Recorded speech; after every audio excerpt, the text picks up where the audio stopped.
The Simpsons hit and run is a game that's loved by anyone who's played it, and with the never-ending stream of remakes and remasters coming every year, this is a game that many want to see brought to modern consoles, but doesn't need to be. As usual, I'm going to recap the story first, but you can skip ahead to the review, I'll leave it timestamped below. Probably, we pick up with the embodiment of the American dream, Homer Simpson, passed out drunk on a Monday afternoon, only waking up to destroy a B surveillance drone. It's the damn government again.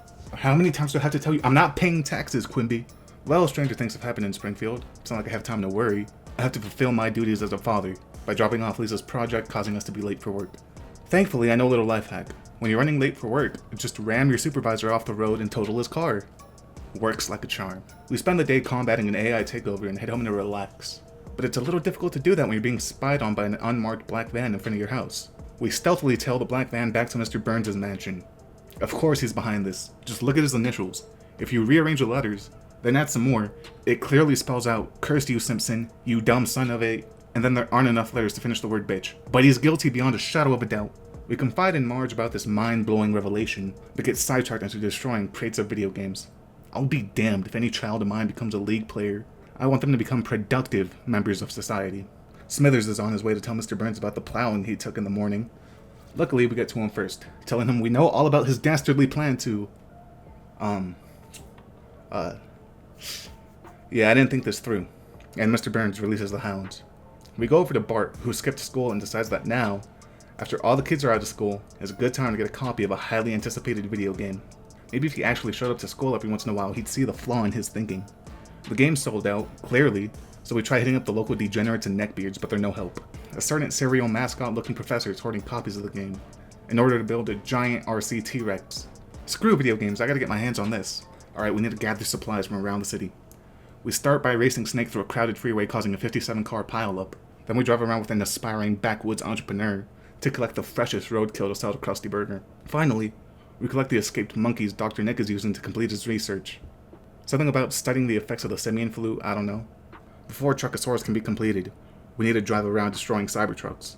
Damn you, Elon, this is for ruining Twitter. Truckosaurus gets powered on and the machine programmed from violent video games goes haywire. Bart escapes yet vanishes into a mysterious green light. The following day, Lisa is looking for her missing brother, finding nothing but dead ends after doing a bunch of fetch quests. She drives comic book guy to Squidport to buy his homoerotic furry comic book, only to get sent to Millhouse, who makes us drive around the city in his failed attempts to hit on Lisa. Gas is expensive, so to stop this from happening, he gets kicked into Springfield Gorge. And we meet up with Grandpa Simpson, who saw Bart's lucky hat fall out of an unmarked van. Chief Wiggum reveals that those kinds of vans are all over the Squidport area, so we head over to question the sea captain, who confides in us that he saw Bart get in a black limo. Like that one that's going by. Oh shit, that's the one. I don't want to do too much damage, just enough to get it to slow down a little bit. He was burnt to a crisp. There's not even anything left to bury. Bart, your story wasn't supposed to end here. I'll carry on your legacy and... Oh, he's fine, just a little strung out due to a Buzz Cola overdose. That night, Marge takes it upon herself to find the person who sold her son fent-laced cola. Even bribing the police with donuts is no use. So on to the next best thing. Cletus. After helping him out with his lucrative side business of refilling and reselling used ketchup packets, the huge truth he's been hiding is that he doesn't know shit. So he mixed Grandpa Simpson's meds with amphetamines, getting him lucid enough to tell us what he knows about crop circles. In his youth, he saw one that looked suspiciously like the Buzz Cola logo.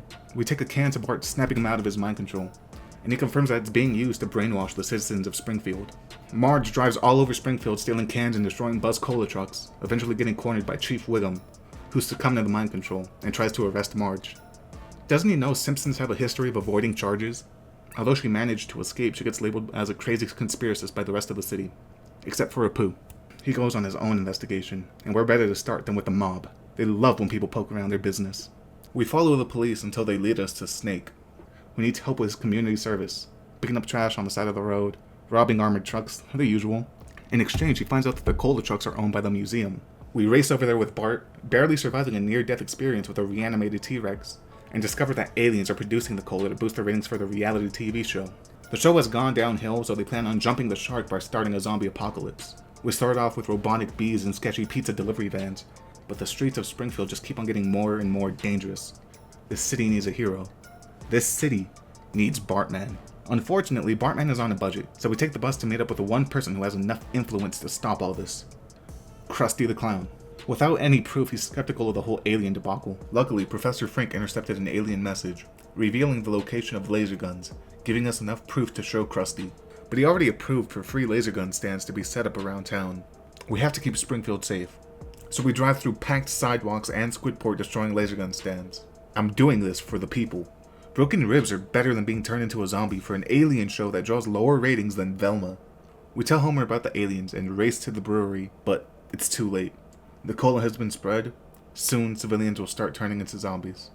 Bartman may have failed, but the city still has one last, chubby, alcoholic beacon of hope. Homer Simpson himself. Professor Frink theorizes that the alien ship is weak to radioactive waste, so we test his theory by driving him straight up into the ship.